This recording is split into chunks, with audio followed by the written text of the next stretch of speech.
Welcome back to Grimverse History, where we uncover the strange and forgotten sides of history. Tonight, we're stepping into the dimly lit corridors of Kensington Palace to witness something few history books dare to describe: the unsettling final hours of Queen Anne of Great Britain, a death wrapped in confusion, silence, and a bowl of Blackheart cherries. Most people imagine a royal death as peaceful: soft hands, soft prayers, a soft ending. Queen Anne's final hours were none of that. A paralyzed queen suddenly consuming bowls of Blackheart cherries, physicians heating iron rods to jolt her back into awareness, politicians fighting over her dying hand, desperate for one last signature, and a palace full of servants who, strangely, refused to step too close. A monarch who united a kingdom. A woman who buried 17 children. Yet her final moments were chaotic, eerie, and deeply wrong. A death no court scribe dared describe honestly. Something in that room did not make sense, and history has been whispering about it ever since. You step closer now. Imagine your fingers brushing against the carved frame of her chamber door. The wood is warm from candlelight, but the air beyond it is chilling, heavy with the metallic scent of sickness and something sweeter: rotting fruit. Take a slow breath. Let the weight of your day slip off your shoulders. You're safe here, just an observer, standing at the edge of history. And if this quiet corner of the past already feels like a place you want to return to, you can gently tap, like, or subscribe to my channel. No rush, no pressure. Just a small way of keeping this doorway to forgotten history open for you. Dim the lights. Let your blanket fall loosely over your legs. Feel the hum of your room settle into stillness. Let your thoughts quiet, one by one. We are only here to witness, not to judge. It's the summer of 1714. The palace is suffocating in heat. The political world outside trembling, and behind that heavy door, Queen Anne has begun her final descent, a death that no one, not even her physicians, could explain. The slow unraveling of a queen. You feel it the moment you step into the chamber, a certain heaviness in the air, the kind that presses against the ribs before you even know why. The curtains hang low, swollen by the thick summer heat, their fabric barely stirring. It's the kind of room where silence doesn't just exist, it settles. Queen Anne lies in the center of it all, not with the poise of a monarch, but with the quiet collapse of someone who has been fighting gravity for far too long. Her breath rises unevenly, small waves that forget how to crest. Sometimes she inhales deeply, as if her body remembers how life is supposed to work. Sometimes she barely breathes at all. Her body unravels in fragments. First the legs, then the arms, then the hands that once signed acts of union and reshaped nations. Now those same hands lie limp against the sheets, pale as wax, almost translucent in the candlelight. It's strange how power fades, quietly, without negotiation. The palace tries to maintain its usual performance. Servants move with controlled, delicate steps. Courtiers linger just long enough to say they were present, then slip away as if the air itself is too heavy to breathe for long. Even the physicians pretend to understand what's happening, though their eyes reveal the truth. They are guessing, and guessing poorly. Every few hours, one of them adjusts a pillow or checks a pulse that barely stirs under the skin. Another recites a line in Latin, a language that always sounds authoritative, especially when one is uncertain, but nothing changes. Nothing improves. The queen is still sinking, one slow inch at a time. There's a loneliness in the room that has nothing to do with being alone. Anne is surrounded by officials, by attendants, by people with titles. Yet somehow the solitude clings to her more tightly than the sheets. Perhaps it's because everyone else is already thinking about the world after her. A new monarch, new loyalties, new chances for survival. People grieve differently when their future depends on your last breath. It's an unfortunate truth, but a true one.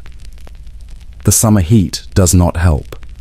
It wraps the entire palace like a damp cloak.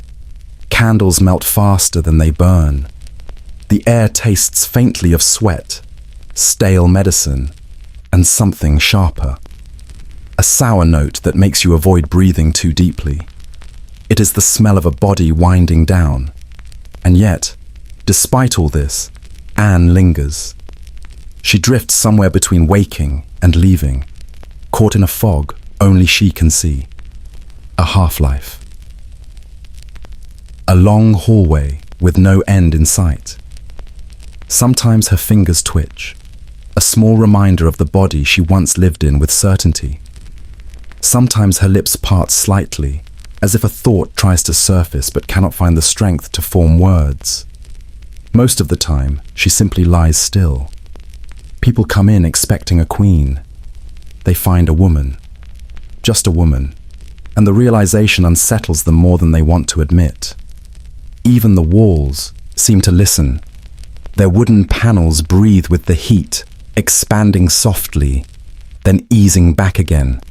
Candlelight climbs across the carvings in slow, exhausted strokes. You can almost believe the room itself is watching her. Patient, resigned, waiting for what comes next. Her breathing grows shallower as the hours pass.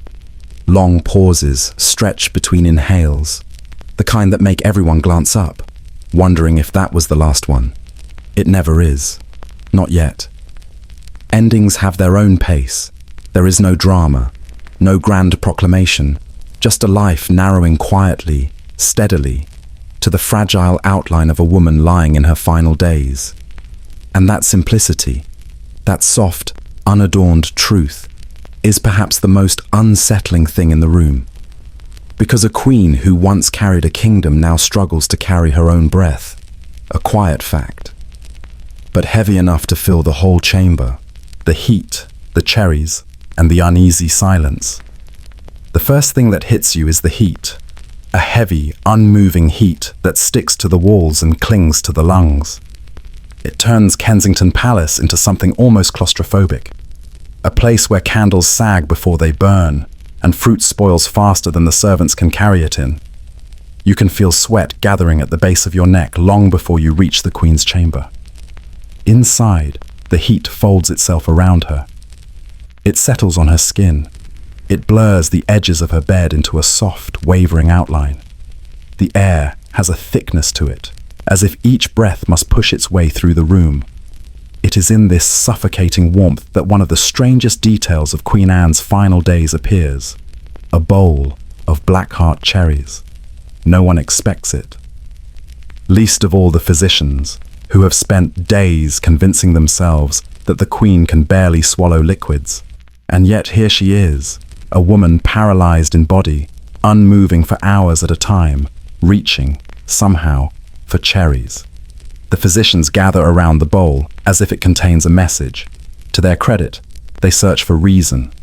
An appetite spike, a hallucination, a last surge of energy from a failing body.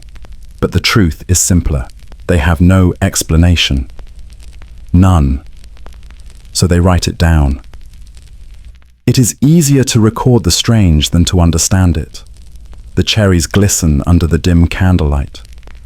Dark, almost black, their skins tight and glossy. They are the kind of fruit that looks ready to burst with the slightest pressure. Rich, sweet, alive. They feel out of place next to a queen who seems to be turning into something pale and cooling. You watch them disappear one by one. Her fingers barely move, yet the bowl empties. Her lips barely open, yet the fruit vanishes. There is no urgency in her motion, mostly because there is almost no motion at all. Just the slow, deliberate rhythm of someone eating in silence. It feels unreal. like watching a candle burn underwater. Possible, but not logical. The room responds with its usual method, pretending nothing strange is happening. The courtiers maintain their stiff poses. Their eyes shift, but their mouths remain politely neutral. There is nothing more terrifying to a courtier than an event that cannot be explained through protocol. One of the physicians clears his throat and suggests it might be a sign of improvement. Another nods quickly, as if agreement might make it true. It doesn't. Still, the cherries keep disappearing. The heat intensifies the smell of the fruit, a ripe, syrupy scent that fills the corners of the room and mixes with sweat, old medicine, and the faint mineral note of dying skin. It's a strangely intoxicating combination. Sweetness layered over decay. Nothing in this room feels casual anymore. You begin to wonder whether the cherries comfort her, or whether the act of eating is simply the last instinct her body refuses to surrender. The physicians certainly wonder. They circle again, whispering in subdued voices, their robes swaying like tired shadows around the bed. Someone takes her pulse. Someone checks her tongue. Someone pretends to understand the situation. The palace continues breathing its sour summer air. The heat presses in. Candles flicker. Sweat gathers. The bowl gradually empties. No one knows why. No one asks. That is how royalty dies sometimes, surrounded by people who are terrified of being the first to speak the obvious. A quiet truth, but uncomfortable enough to make the room feel smaller. A room slowly abandoning its queen. The strange thing about dying, especially when you're royal, is how quickly the room begins to empty. Not suddenly, not with drama, but the way light fades at dusk. A slow retreat, a gentle pulling away, a quiet, almost polite disappearance. You notice it first in the footsteps. Earlier, the corridor outside her chamber hummed with movement. Servants carrying linens, attendants whispering instructions, messenger boys running with the frantic confidence of people who believe their errands matter. Now the hallway is different, quieter, the kind of quiet that feels intentional, as if the entire palace exhales and decides collectively to step back. Inside the Queen's chamber, the silence thickens. People still enter, but fewer of them, and never for long. A quick bow, a murmured observation, a glance so brief it barely qualifies as concern. Then the retreat. Always the retreat. It isn't cruelty. It's fear disguised as duty. Humans have never been good at lingering near things that remind them how fragile they are. The physicians hover longest. Mostly because protocol demands it, partly because they refuse to accept that nothing more can be done. They adjust her sheets again. They check her pulse again. They perform all the small rituals that let them pretend their presence matters. But even they drift toward the edges of the room. Their shoulders drop. Their voices turn to murmurs.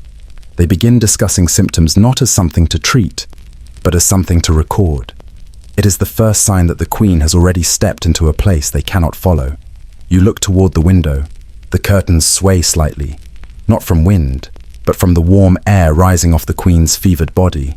Outside, the sky is the color of old brass. Heavy clouds sag low, threatening rain but delivering only more heat. The weather itself feels indecisive. Someone brings in fresh candles. The flames dance weakly, struggling against the thickness of the air. Wax drips down their sides in slow, syrupy trails. A few droplets pool near the wick, forming pale, soft rings that look almost like halos. The kind of halos no one wants. Anne lies still through all of it. Her breath grows shallower. Her chest rises just enough to say she's still here, falls just enough to make you wonder if she isn't.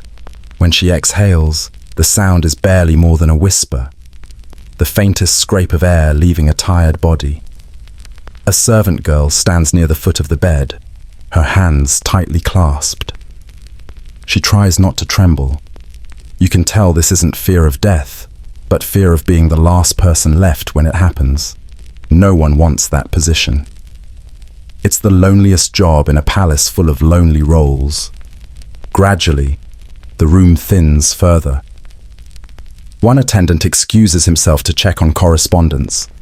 Another claims he must retrieve a tincture. Both will return, they say. Both know they won't. Even the chaplain hesitates. He murmurs a prayer, touches her wrist gently, a gesture too soft to be comforting, and leaves with a look that says he hopes someone else will take his place by morning. You feel the shift when it happens. The moment the room stops being a place of duty and becomes a place people hope to pass through as quickly as possible. The chamber begins to feel like a waiting room. Not for her recovery. Not anymore. But for the moment when someone, anyone, will have to acknowledge the obvious. Her breaths keep coming, thin as paper. Her face softens at the edges, losing its regal structure, becoming something gentler, smaller. A reminder that beneath crowns and obligations, there was always just a woman. The queen lies in the center of it, breathing faintly, drifting further, unraveling slowly into the warm air. And the room, the same room that once bowed to her power, now stands at a distance, watching, waiting, pretending it isn't doing either. A soft truth, but sharp enough to leave a mark. The final breath, and the palace that pretends not to notice. There comes a moment, and you feel it before you see it, when the room changes. Not dramatically, just a small shift, a thinning of something you can't quite name. The queen lies still in her bed. She has been still for hours, but this stillness feels different, heavier, more certain. Her breath drifts in soft, broken strands, weak strands that barely reach the air around her. Each exhale grows shorter, thinner, more reluctant. If you listen carefully, you hear the small clicks of candlewax cooling, the gentle scratch of fabric settling. And beneath all that, the quiet rhythm of a body deciding slowly that it has done enough. Someone stands near the doorway, pretending not to stare. Someone else lowers their gaze, as if looking directly at the moment might make it hurt more, or make it too real. Her chest rises once, barely, falls, then hesitates.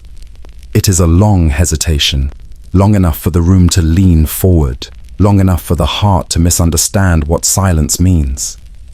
Then comes the final breath.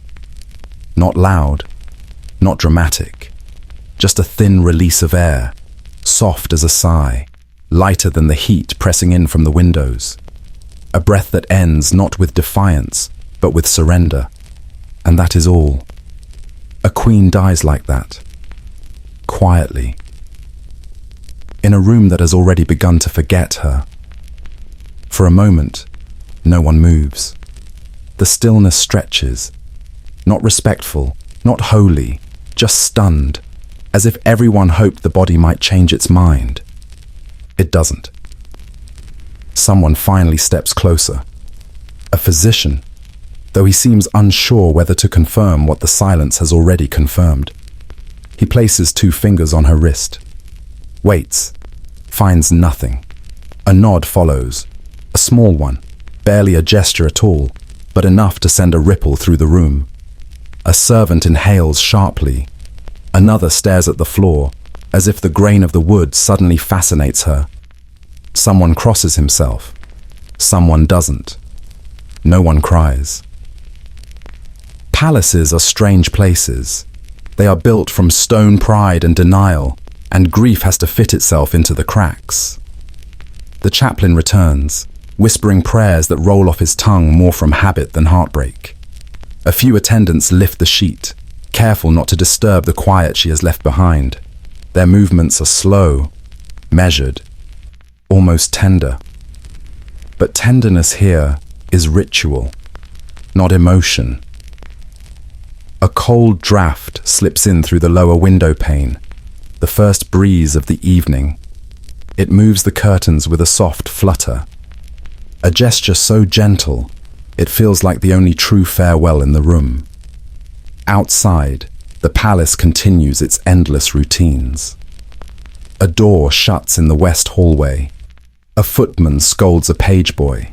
Someone polishes silverware for a supper that will still be served, queen or no queen.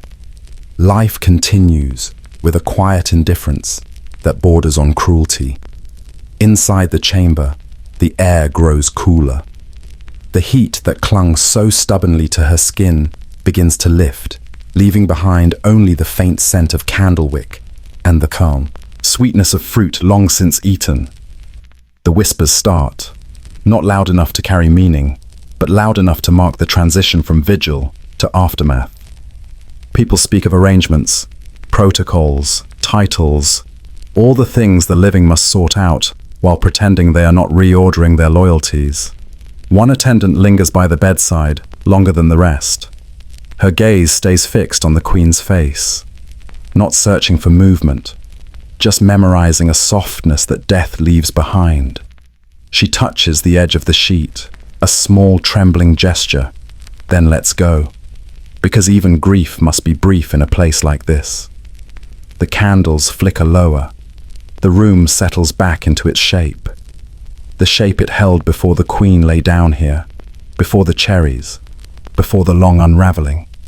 A shape that suggests it was always ready for this moment. Death does not echo in a palace. It simply rearranges the silence. And the silence tonight is vast enough that you can almost hear history turning the page. Take a slow breath. Let the room settle. Feel the quiet return to your chest. The candles of Kensington fade now, their smoke drifting like thin memories across the night. You can almost sense the old stone cooling, the soft rustle of curtains settling back into the stillness of a bygone century. That world grows dim again, not gone, just gently closing its door. And here you are, back in your own room, your own breath, your own time. The past folds itself away, like a book being eased shut, its pages warm from the touch of your imagination. If this journey kept you company tonight, if the whisper of history helped your thoughts soften, you're welcome to leave a gentle like, or whisper back to us with a share or a subscribe. Only if it feels right. Only if you wish to return to more quiet corridors and sleeping empires.